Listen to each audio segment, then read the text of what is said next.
আমরা সবার কাছে ফোন করছি, মন্ডল থেকে শুরু করে এক বিল্ডিং সবাইকে ফোন করছি। আমরা বিভিন্ন অজুহাত দেখাইতেছি, তা আমরা কার কাছে যাবো? আজকে যখন আমরা রাস্তা অবরোধ করছি, আমাদের পাশে আইসে সাহেব আইসে যাইতে সময় আমরা সাহেবের পাইছি, সাহেবের সঙ্গে কথা কইছি। এখন সাহেবের ফোন করছে, এখন রাস্তা অবরোধ করানো দেখা গেছে আমরা লেগে সবাই আইছে।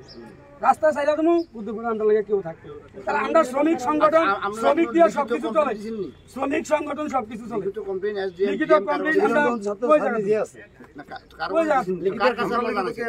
আমরা একটাই ওর কাছে জানাইছি,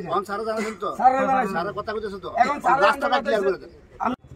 আমরা সবার কাছে ফোন করছি, মন্ডল থেকে শুরু করে এক বিল্ডিং সবাইকে ফোন করছি। আমরা বিভিন্ন অজুহাত দেখাইতেছি, তা আমরা কার কাছে যাবো? আজকে যখন আমরা রাস্তা অবরোধ করছি, আমাদের পাশে আইসে সাহেব আইসে যাইতে সময় আমরা সাহেবের পাইছি, সাহেবের সঙ্গে কথা কইছি।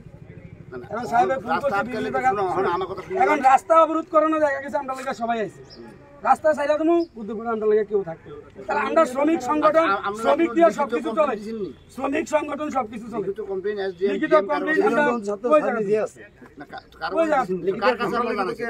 আমরা একটাই ওর কাছে জানাইছি, এখন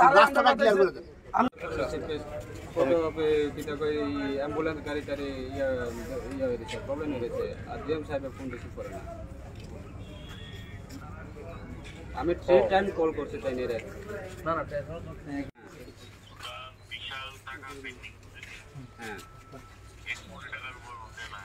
হ্যাঁ